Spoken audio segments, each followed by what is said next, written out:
le 10 ou le 11 mai, j'ai descendu dans le centre de la ville.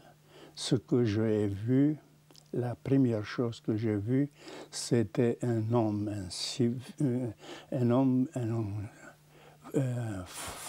allemand pendu sur un arbre, et en bas, on a allumé un pneu et on l'a brûlé vivant. Et les gens qui se sont réunis en bas autour de ce pneu, et ils criaient, ils disaient des choses incroyables. Et j'ai compris une chose importante, c'est que ce que le totalitarisme a semé chez nous et ailleurs, ça va pousser, ça va rester ici et ça ne disparaîtrait longtemps. Et finalement, l'évolution de l'Europe après l'a confirmé. Avant la libération de Prague, nous avons eu déjà des nouvelles, des informations concernant l'armée soviétique. Par exemple, tout ce qui se passait ailleurs, parce qu'on pouvait téléphoner à Brno. Mais la ville de Brno a été libérée quelques jours ou même quelques semaines avant. Et on savait ce qui s'était passé là-bas. C'était parfois des horreurs. Et nous sommes dit entre amis que si si quelque chose de ce genre se devait réaliser aussi à Prague ou ailleurs en Tchécoslovaquie, alors nous sommes prêts à combattre d'une manière ou de l'autre. Évidemment, quand je suis rentré, quand je suis descendu dans la ville, en bas à Prague, dans le centre, et quand j'ai trouvé mes amis, mes camarades, alors j'ai vu qu'ils ont complètement changé d'avis. Ils avaient des étoiles rouges dans la boutonnière. Je me suis inscrit tout de suite à l'université. Ce qui était entouré des détails assez intéressants. On a commencé dans la cour de ce bâtiment, on a commencé à éliminer les livres allemands. Mais d'une manière tellement bête que j'étais émerveillé. Par exemple, j'ai trouvé des livres de Rainer Maria Rilke avec des autographes du poète, jetés par terre parce que ça considéré comme des livres allemands. J'ai eu la possibilité d'avoir une bourse d'études et je suis parti en novembre en France, dans le premier train qui était le train de bétail, vous savez, tu sais, avec des fenêtres qui étaient des fenêtres qu'on trouve sur les bâtiments et qu'on a découpé, n'est-ce pas, les trous. On a mis des fenêtres comme ça et dans des trains comme ça. Ça nous sommes passés à travers l'Allemagne complètement détruite. Et quand nous avons traversé le Rhin, alors on a chanté, on a dansé la carmagnole. Et c'est ainsi que je suis arrivé en France et que j'ai pu étudier 2 semestres à Grenoble. Et je crois que c'était une chose décisive pour ma vie parce que ça a complètement changé et complètement confirmé mon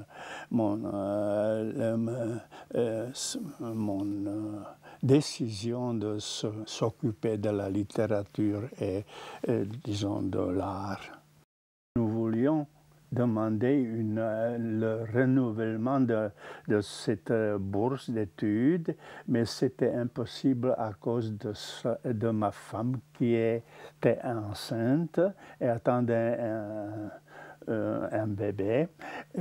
Et évidemment, pour ces raisons-ci, c'était plus commode et surtout plus sûr.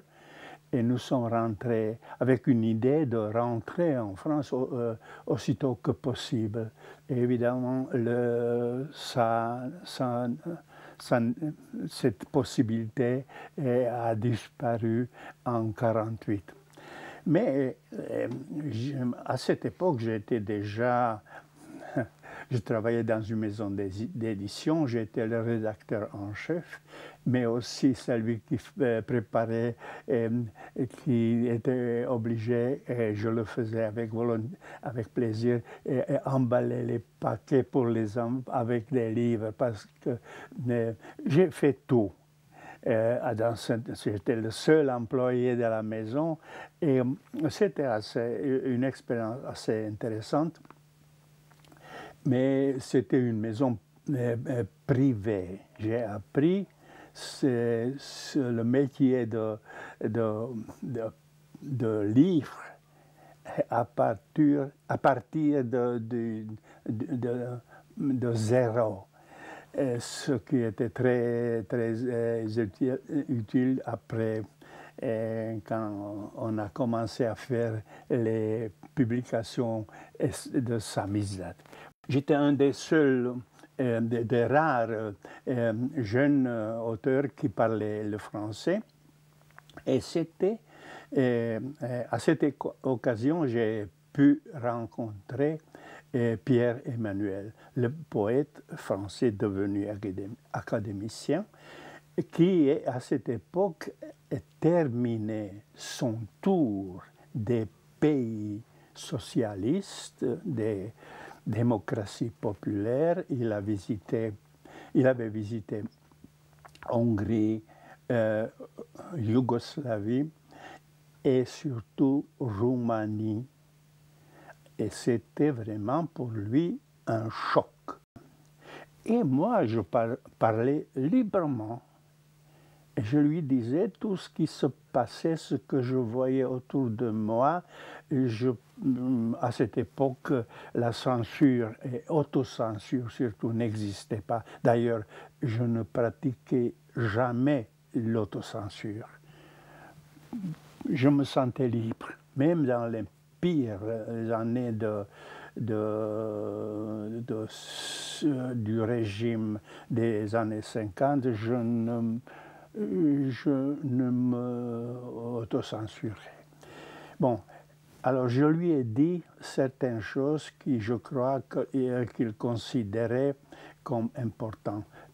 Et finalement, lui, rentré en France, c'est-à-dire quelques mois avant le coup d'État de 1948 en Tchécoslovaquie, il ne pouvait pas écrire et publier directement sa critique. Il l'avait fait en 1953, parce que telle était la situation en France. Et chez nous, évidemment, tout a basculé en 1948.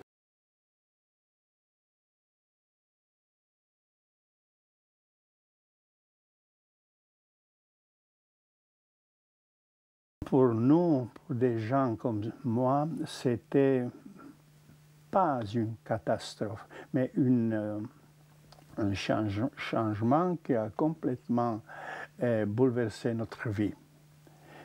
On m'a chassé de l'université en disant que je faisais de l'apologie et de la propagande de la poésie décadente, parce que je parlais de Sartre, de ses livres, de Camus, mais je parlais de ça comme de ma lecture actuelle. J'ai écrit, j'ai préparé, j'ai traduit à cette époque le livre Art romantique de Baudelaire, et ça a été considéré comme une propagande de la poésie décadente aussi.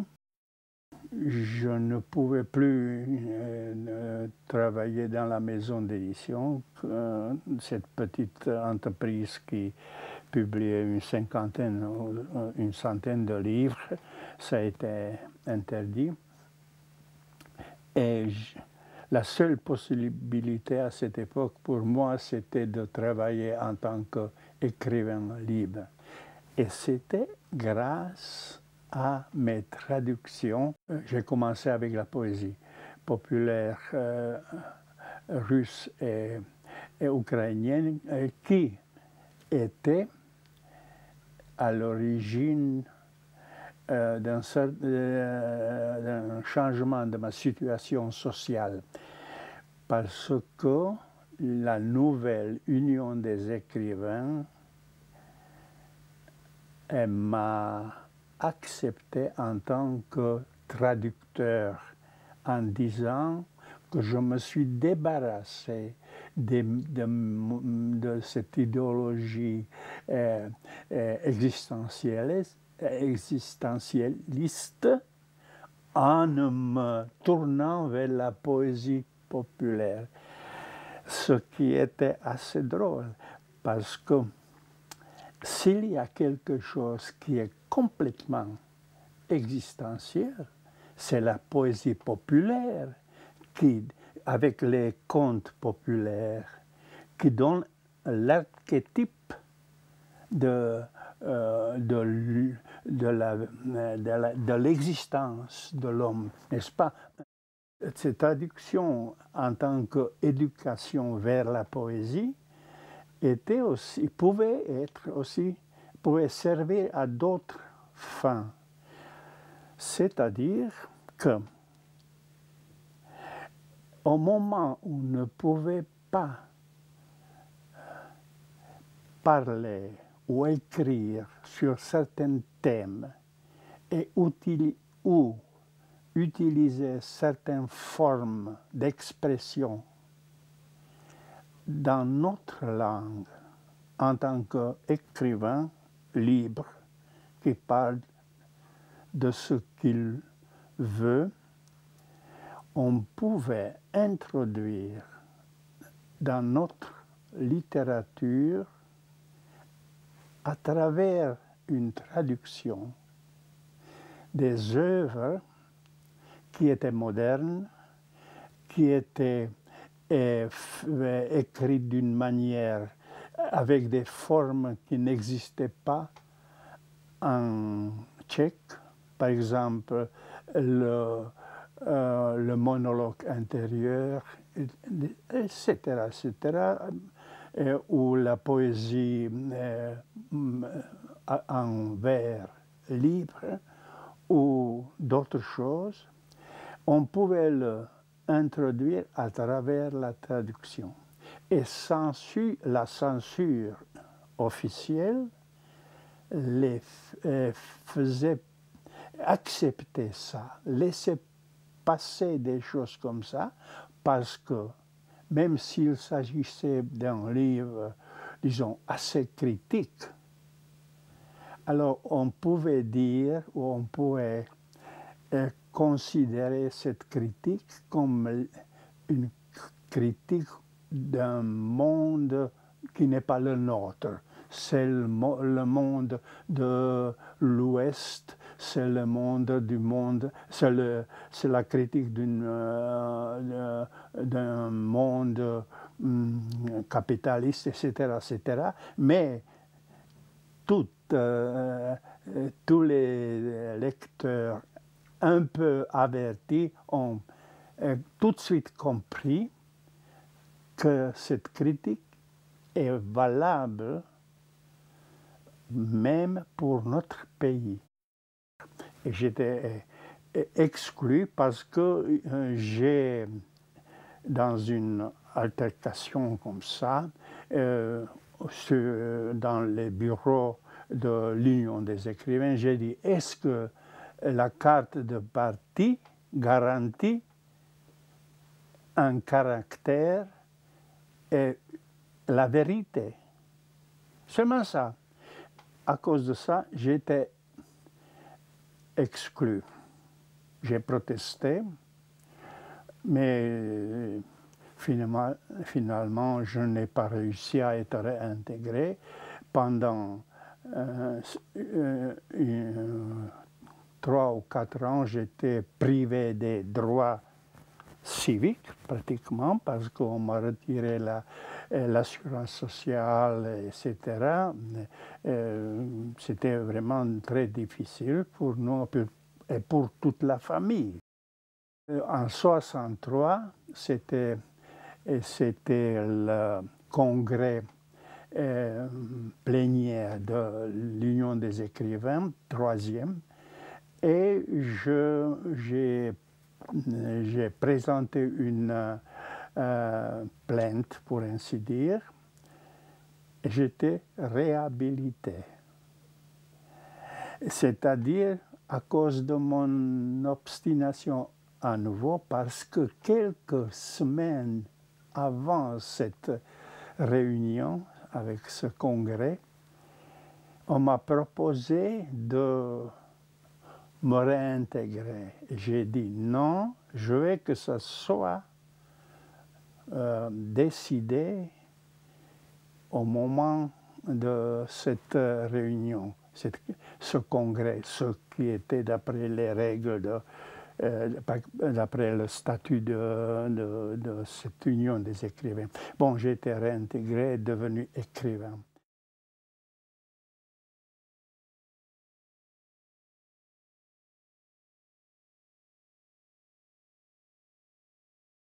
Je considérais toujours les changements de ce fameux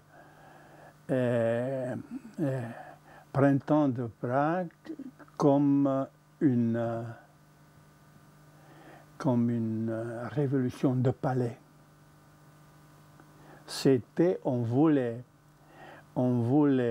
changer l'équipe parce qu'elle s'est avérée nulle et désastreuse. On voulait garder les privilèges du régime, c'est-à-dire le rôle du parti qui décide de tout. Je crois que la vraie liberté a explosé après l'occupation. J'ai vécu ça, c'est une euphorie, ça a été une euphorie formidable. Et les soviétiques ont eu peur. Une fois, c'était au mois, plutôt au mois septembre, octobre peut-être, on a fait une grève générale pour 1 heure. J'étais en ce moment-ci dans un train. Le train s'est arrêté au milieu de la campagne. Et j'ai vu les gens qui étaient consternés. Les Russes étaient consternés parce qu'ils ne savaient pas ce que c'était, ce qu'on se permet, ce qu'on se permettait. Et tout cela, c'était à ce moment-là que cette solidarité du peuple, des gens simples, a commencé à parler, à s'exprimer, à se faire voir en 68. Après l'occupation, j'ai pu passer 3 fois, c'est presque 3 mois, en France. Je rentrais définitivement en Tchécoslovaquie à Prague le 31 décembre 1968, de mon gré. Tout le monde, mes amis français, voulaient que je reste et que je restais, mais je ne voulais pas. J'ai répondu, ce sont eux, c'est-à-dire les Russes qui doivent quitter mon pays, ce n'est pas moi qui dois quitter mon pays, et je suis rentré. Bon, tout en sachant, n'est-ce pas, mais ce qui allait se passer.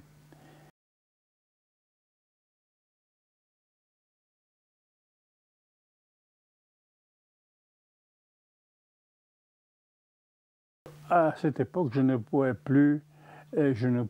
pas publier rien. Même les traductions, par exemple, j'ai préparé auparavant une édition de tous les essais de Baudelaire. Ça a été publié. Mais quand à la même époque, et comme une sorte de suite, j'ai préparé un grand choix commenté des lettres de Baudelaire.